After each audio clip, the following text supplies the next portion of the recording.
महात्मा के हम लोग 11वें अध्याय में चलते हैं। आज गृहस्थ आश्रम का वर्णन है कि गृहस्थ आश्रम क्यों श्रेष्ठ है। इसका महात्मा बतलाया गया है पद्म पुराण। पद्म पुराणांतर्गत जो कार्तिक महात्मा की कथा चल रही है, तो उसमें आज गृहस्थ आश्रम का निरूपण किया गया। नारद जी महाराज पितामह ब्रह्मा से पूछते हैं कि भगवन् व्यासो वसिष्ठश्च गृहस्थं समपूजयेत् तत्केन हेतुना ब्रह्मन् नेतद्विस्तरतो वद।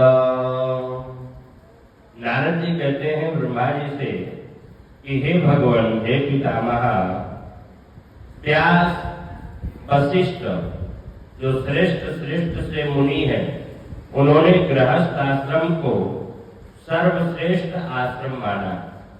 कितने आश्रम होते हैं? 4। पहला कौन सा? ब्रह्मचर्य, गृहस्थ, वानप्रस्थ और संन्यास। ये चौथा जो लास्ट का आश्रम होता है, ये संन्यास होता है। लेकिन आजकल आश्रमों की व्यवस्था ही जो है गड़बड़ा गई है। न तो कोई ब्रह्मचारी बन रहा है और न कोई पूरी तरीके से गृहस्थ ही बन रहा है। बोलो वृंदावन बिहारी लाल की। और वानप्रस्थ, सारे आश्रमों की आज के युग में दुर्दशा है। गृहस्थ आश्रम भी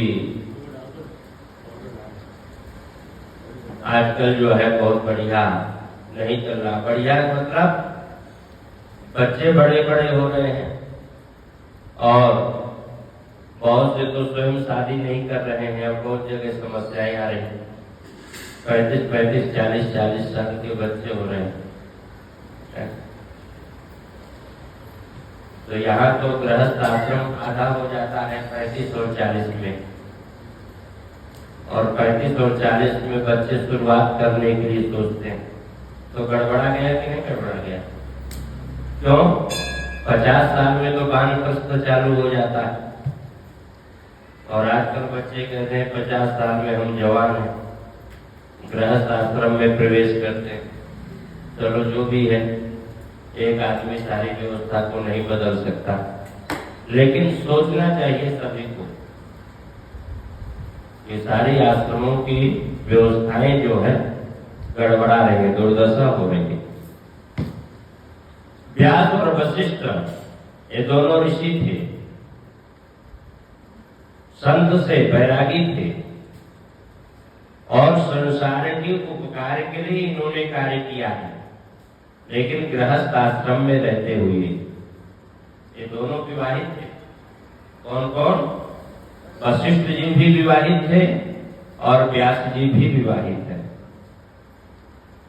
विवाह करके गृहस्थ आश्रम में प्रवेश करके लोगों को कारार्थ इन्होंने कार्य किया। ब्रह्मा जी नारद जी से कहते हैं कि नारद सुनो, शृणु विप्र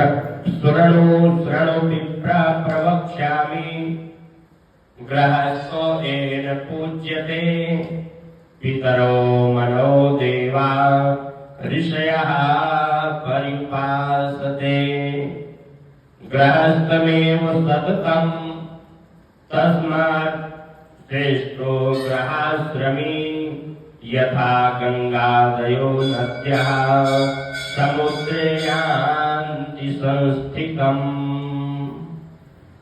ऋषि मुनि देव पितर इन सभी को आश्रय मिलता है तो कहाँ मिलता है? गृहस्थ आश्रम में। ऋषि को अगर भोजन की आवश्यकता होगी तो कहाँ जाएगा? गृहस्थ आश्रम में जाएगा। माई भोजन दे दो, है? तो गृहस्थ आश्रम वाले माता जी रोटी बना करके और उस सन्यासी को, ऋषि को, मुनि को खिलाती है। वो तो बनाएगा नहीं, क्योंकि न चूल्हा है, न तवा है, न बेलन है, न चिमटा, कहाँ से बनाएगा? तो गृहस्थ आश्रम में जाकर के वह आश्रय लेगा।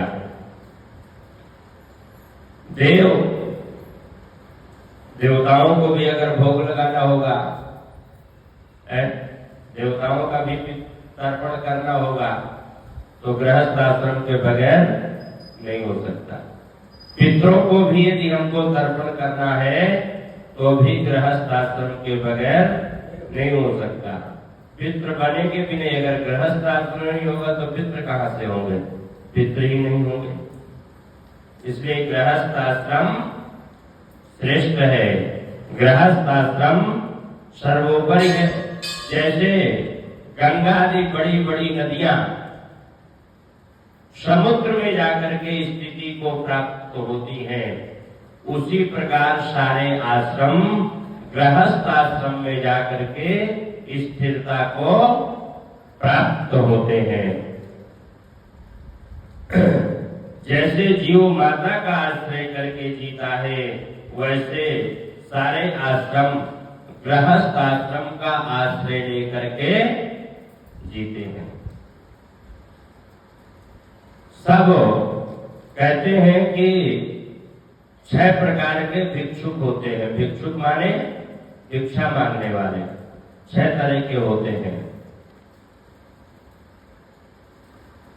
कि ब्रह्मचारी, ब्रह्मचारी यतिश्चैव, विद्यार्थी, गुरुपूजकः, अध्वगः, क्षीणवृत्तिश्च, खरेते भिक्षुका स्मृता। यदि हस्ते जलम दद्यात्, भैक्षम दद्यात् पुनर्जलम, तदन्नं मेरुतुल्यं वै तज्जलं सागरोपमा।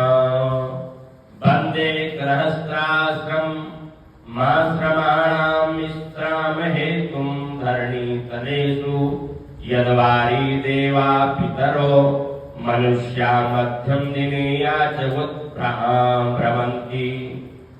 कहते हैं कि ब्रह्मचारी, सन्यासी, विद्यार्थी, गुरु पूजक, मुसाफिर, कोई यात्रा कर रहा है, जीविका रहित, जिसके कोई जीविका नहीं है, तो 6 प्रकार के भिक्षुक होते हैं। और ये भिक्षा लेने कहाँ जाएंगे? गृहस्थ आश्रम में जाएंगे। तो कौन सा आश्रम श्रेष्ठ हुआ? गृहस्थ आश्रम श्रेष्ठ हुआ।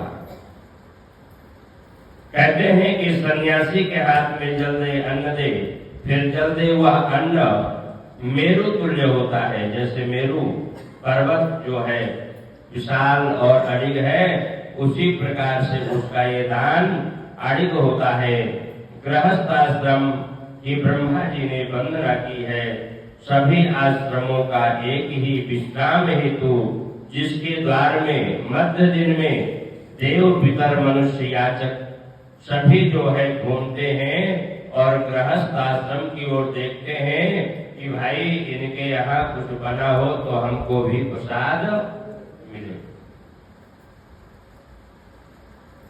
गुरु पूजक, जो गुरु की पूजा करने वाला है, वह भी गृहस्थ आश्रम की ओर आश्रय लेता है। ये कथा हमने एक बार सुनाई थी आपको। एक ब्रह्मचारी था, ब्राह्मण था, जो शिक्षा लेने के लिए गुरुकुल में गया। उसकी शिक्षा पूरी हो गई। गुरुजी से कहा, गुरुजी गुरु दक्षिणा देना चाहता हूं। गुरुजी ने सोचा कि भाई गरीब ब्राह्मण है, इससे क्या भिक्षा, इससे क्या गुरु दक्षिणा लेना है। वो ब्राह्मण कहने लगा, नहीं गुरुदेव, मैं बगैर गुरु दक्षिणा के नहीं जाऊंगा। आप बतलाइए कि आपको गुरु दक्षिणा चाहिए। बार बार जब वह ब्रह्मचारी ऐसा अपने गुरु को बोला तो गुरु जी को थोड़ी से क्रोध आ गया और गुरु जी कहने लगे कि यदि तुम हमको भिक्षा देना चाहते हो तो 1 करोड़ स्वर्ण मुद्राएं ले आओ। कितनी? 1 करोड़ स्वर्ण मुद्राएं। इस समय एक मुद्रा कितने की है? 1 लाख की। और 1 करोड़ गुरु जी ने याचना कर दिया स्वर्ण मुद्राओं की। अब आम कहावत है ना कि घर में नहीं दाने अम्मा चली पकाने। घर में सोने का एक किनका भी नहीं है और गुरु जी ने 1 करोड़ स्वर्ण मुद्राओं की याचना कर दिया। और ब्रह्मचारी ने कहा ठीक है गुरुदेव, अब आपको 1 करोड़ स्वर्ण मुद्राएं गुरु दक्षिणा के रूप में देंगे, हमको आप 1 दिन का समय दीजिए। वो ब्रह्मचारी राजा रघु के गए। राजा रघु के पास जाकर के उन्होंने कहा महाराज, मैंने गुरुकुल में शिक्षा पूरी कर लिया है, मुझे गुरु दक्षिणा देना है, तो आप जो है मुझे स्वर्ण मुद्रिकाएं 1 करोड़ प्रदान करें तो मैं अपने गुरु जी को जाकर के वो स्वर्ण मुद्रिकाएं दूं और उनसे मैं उनको प्रसन्न करूं। अब राजा रघु ने तो कुछ दिन पहले ही ऐसा यज्ञ किया था कि सर्वस्व दान कर दिया था। वो खुद वानप्रस्थ में चले गए थे, जंगल में कुटिया बना करके रह रहे थे, उनके पास भी कुछ था नहीं। लेकिन राजा रघु ने उस ब्रह्मचारी की बात को स्वीकार किया। बोले महाराज देंगे हम आपको, 1 दिन का समय दीजिए। राजा रघु ने एक भोजपत्र में एक चिट्ठी लिखी, पत्र लिखा और बाण के द्वारा कुबेर जी को भेज दिया। बोले धनाध्यक्ष कुबेर जी, हमको 1 करोड़ स्वर्ण मुद्रिकाएं चाहिए। अब जैसे ही बाण के द्वारा वो पत्र कुबेर के पास पहुंचा, कुबेर ने उस पत्र को जब पढ़ा तो महाराज राजा रघु का पत्र है। कुबेर ने तुरंत जो है अपने अनुचरों के द्वारा 1 करोड़ स्वर्ण मुद्रिकाएं राजा रघु के पास भिजवा दिया। इसीलिए राजा रघु ने वो स्वर्ण मुद्रिकाएं ब्रह्मचारी को दे दिया। उस ब्रह्मचारी ने स्वर्ण मुद्रिकाएं लेकर के जाकर के अपने गुरु को प्रदान किया। तो जो गुरु पूजक है वो भी गृहस्थ में जाते हैं। इसीलिए यहाँ पर कहते हैं कि रघुकुल रीत सदा चली आई और प्राण जाहि पर वचन न थे। राजा रघु मना कर सकते थे कि महाराज मैं खुद वानप्रस्थ में हूं, इस समय अपने पास कुछ भी नहीं है, लेकिन नहीं, उन्होंने मना नहीं किया, उनके वचनों को स्वीकार किया। तो सर्वश्रेष्ठ गृहस्थ आश्रम है। इसीलिए वेद में, पुराण में बड़े बड़े ऋषि मुनियों ने गृहस्थ आश्रम की जो है वंदना किया। ब्रह्मा जी कहते हैं पुत्र, गृहस्थ आश्रम के बारे में मैं एक इतिहास आपको सुनाता हूं। क्या इतिहास? बोले सुनिए। शृणुपुत्र प्रवक्ष्यामि कथां पौराणिकीं शुभां गृहस्थाश्रम माहात्म्यं सूचिकां पुण्यवर्धनीं गृहस्थाश्रमेवाहुर्येन ज्येष्ठं ऋषिवरा अत्राप्युदाहरन्ति ममितिहासं पुरातनम् नृपब्राह्मणयोर्वाद श्रृणुतं मुनि पुंगवः। राजा उत्तानपाद का जो पुत्र था, राजा उत्तानपाद के 2 पुत्र, उसका नाम था उत्तम, और उत्तम का एक ब्राह्मण का संवाद है। यह पुराणों में आया है कि राजा और ब्राह्मण का संवाद कि गृहस्थ आश्रम क्यों श्रेष्ठ है। एक बार उत्तम जो है अपने ऐसे बैठे हुए थे और उन्होंने बहुला नामक स्त्री से विवाह किया था राजा उत्तम ने, और वहां पर राजा मद्यपान कर रहे थे। मद्यपान करते करते उन्होंने अपनी पत्नी को और बढ़ाया कि भाई तुम भी पियो, लेकिन उसने मना कर दिया, नहीं मैं नहीं पीऊंगी। अब जब उसने मना कर दिया तो उनको राजा को गुस्सा आ गया। एक तो राजा, दूसरा पति, गुस्सा आ गया। बोले भाई इनको ले जाकर के घोर जंगल में छोड़ाओ। राजा ने सिपाहियों को बुलवाया, मंत्रियों को बुलवाया, बोले कि इनको जाकर के घोर जंगल में छोड़ाओ। अब राजाज्ञा के कारण सिपाहियों ने क्या किया कि उनकी रानी को घोर जंगल में छोड़ाया। अब जब घोर जंगल में छोड़ाया, राजा इधर अपने घर में अपना राजकाज संचालित करने लगा। एक दिन राजा जो है अपने दरबार में बैठा हुआ था, इतने में एक ब्राह्मण का आगमन होता है। वो ब्राह्मण आकर के राजा से कहता है कि तथैव स्थापिते द्वारे प्रसुप्तस्य गृहे मम हतास्ति भार्या साकेन तद्विज्ञाससि नो भवान्।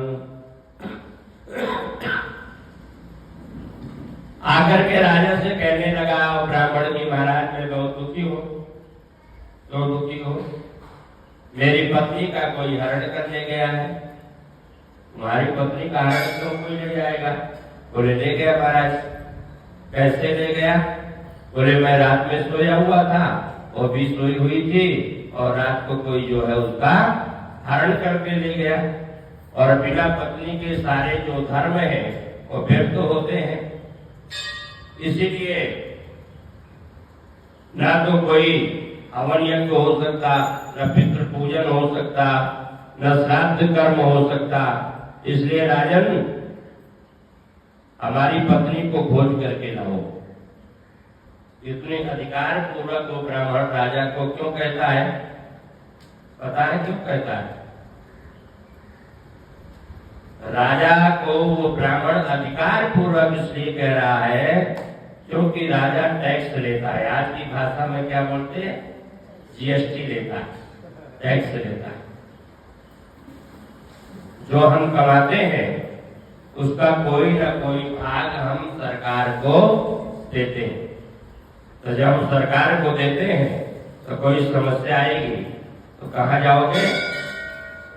पुलिस के पास जाओगे। आज की व्यवस्था में पहले डायरेक्ट लोग राजा के पास चले जाते थे, आज की व्यवस्था दूसरी तरीके की है। तो राजा तुम छठा भाग लेते हो हमसे, इसलिए आपका कर्तव्य है प्रजा की समस्या को दूर करना, प्रजा की सेवा करना। तो राजन हमारी पत्नी को आप ला करके दो। अब वो राजा कहने लगा कि तुम्हारी पत्नी का कोई फोटो वोटो है या किस प्रकार की है, कैसे है, कोई चित्र है, कैसे है, मैं कहाँ ढूंढूंगा? तो ब्राह्मण बतलाने लगा कि कैसी है ये मैं आपको बतला देता हूं।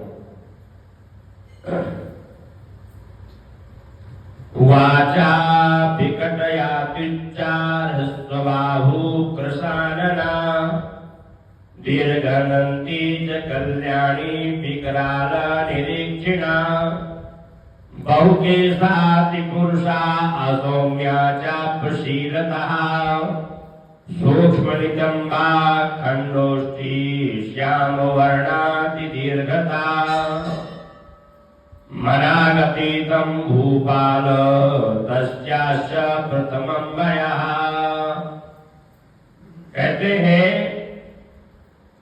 कि कठोर वचन बोलने वाली माने बहुत जो है कठोर वचन बोलती है और बहुत ऊंची हाथों की, बहुत ऊंची और छोटी हाथों की, मुख की सूखी हुई, बड़े बड़े दांत वाली, कराल, कठोर स्वभाव, छोटे नितंबों की, ओठ कटे हुए और बिल्कुल काली कलूटी है महाराज। तो आप जो है मेरी पत्नी को ला दें। अब राजा कहने लगा कि छोटी है, बड़ी है, मझोली है, कैसे है? बोले छोटी अवस्था की है, अवस्था करीब जो है 20-22 साल की है। अब राजा ने विचार किया और राजा ने ये भी कहा कि जब ऐसी पत्नी है तुम सुखी नहीं हो, इतना कठोर बोलती है, खाने को समय से नहीं देती है, विवाद करती है, तो तुम छोड़ दो, दूसरी शादी कर लो। बोले नहीं महाराज, हमने जो है गृहस्थ आश्रम में प्रवेश किया है, ब्राह्मणों के द्वारा वेद मंत्रों से पूजित उसके पिता के कन्यादान के द्वारा हमने उसको ग्रहण किया है, इसलिए हम उसको छोड़ नहीं सकते हैं। स्त्री का रक्षण जो है करना परम कर्तव्य होता है। आत्मा वही जायते पुत्र, आत्मा रूपी जो पुत्र पैदा होता है, जो पितरों को तारता है, तो इसलिए महाराज हम उसको छोड़ेंगे नहीं। आपका कर्तव्य है, आप अपने कर्तव्य से विमुख ना हो, इसलिए आप ऐसा बहाना कर रहे हैं। आप हमारी पत्नी को ला करके दें। राजा ने विचार किया, जिद्दी ब्राह्मण है। उसने सिपाहियों को बुलाया और रथ सजाया, रथ में अपने सारे आयुध रखे और मंत्रियों को 2-4 सिपाहियों को लिया और राजा जो है चल दिया उसकी पत्नी को खोजने के लिए। राजा खोजते खोजते एक तेजस्वी मुनि के पास पहुंचा, जो मुनि तपस्या कर रहे थे।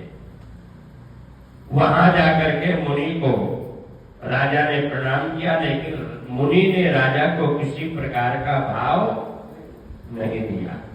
न राजा को प्रणाम किया, न राजा को आसन दिया और न राजा को अर्घपात्र से पूजन किया। वो तपस्वी है, मुनि है, ब्राह्मण है, लेकिन फिर भी राजा जो है उससे श्रेष्ठ है।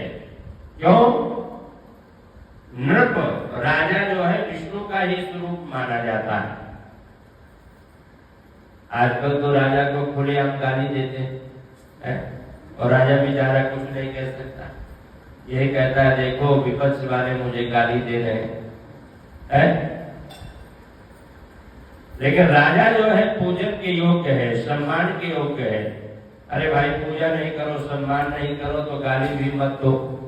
लेकिन नहीं, आज की व्यवस्था ही ऐसी है। कहते हमारा जन्म सिद्ध अधिकार है, हम विपक्ष के हैं, हम तो राजा को गाली देंगे। लेकिन यहाँ पर तपस्वी ने राजा का पूजन नहीं किया। राजा के मन में थोड़ी से जो है दुख हुआ कि पता नहीं मेरे कौन से कर्म है, इस तपस्वी ने जो है मेरा किसी प्रकार से पूजन नहीं किया। और राजा ने जो है उससे पूछ लिया कि महाराज हम श्रेष्ठ हैं, राजा हैं, और आपने हमारा सम्मान नहीं किया। उस ब्राह्मण ने कहा महाराज आप बिल्कुल सत्य कह रहे हैं, आप राजा हैं, लेकिन आपने एक अधर्म कार्य किया है। क्या अधर्म कार्य किया है?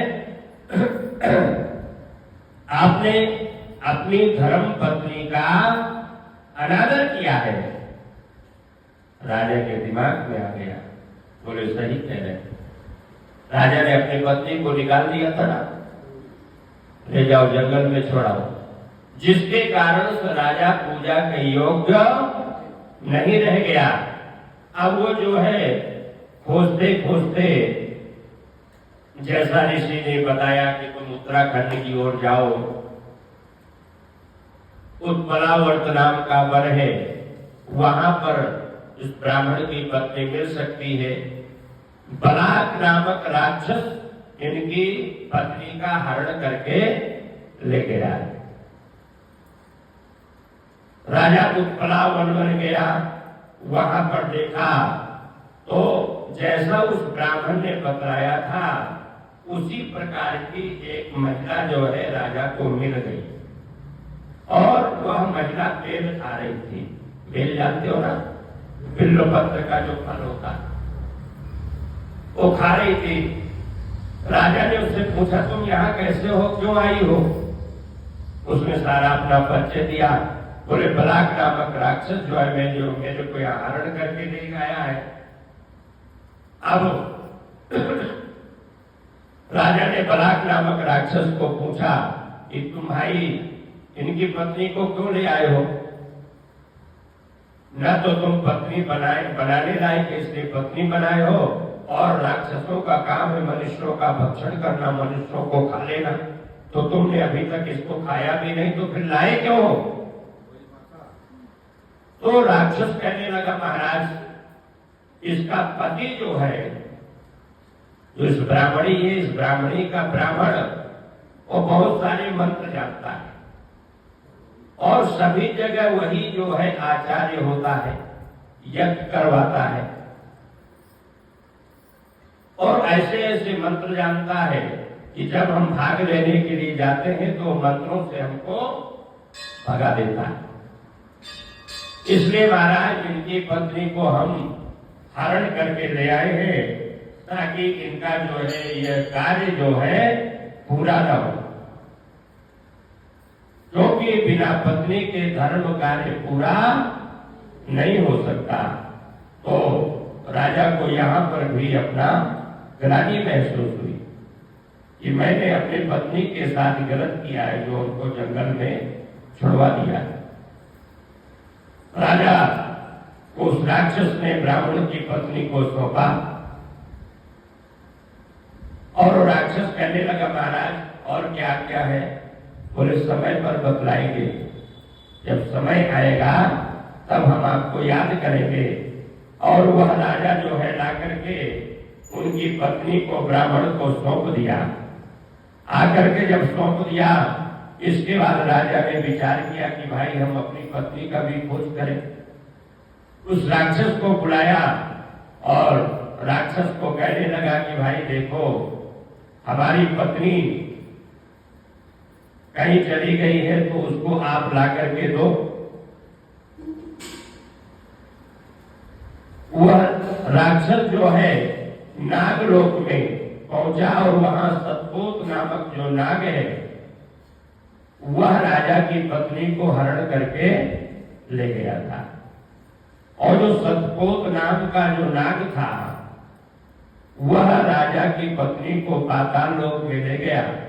उसकी जो लड़कियां थी, जो पत्नियां थी, राजा की पत्नी को कहीं छिपा दिया। तो राक्षस गया और राक्षस ने ला करके राजा की पत्नी को राजा को सौंपा। राजा अपनी पत्नी के साथ आनंद पूर्वक रहने लगा। इस प्रकार से राजा ने स्त्री को धर्म कर की सहायक माना। ब्रह्मा जी ने कहा, नारद गृहस्थ आश्रम का महात्मा हमने विस्तार से कहा, अब क्या सुनना चाहते हो? नारद जी कहने लगे, महाराज अब आज की कथा बहुत हो गई, देर भी हो रही है, और हम आपसे कल पुनः कथा श्रवण करेंगे। तो बोलो वृंदावन बिहारी लाल की, लक्ष्मी नारायण भगवान की, श्रीमन नारायण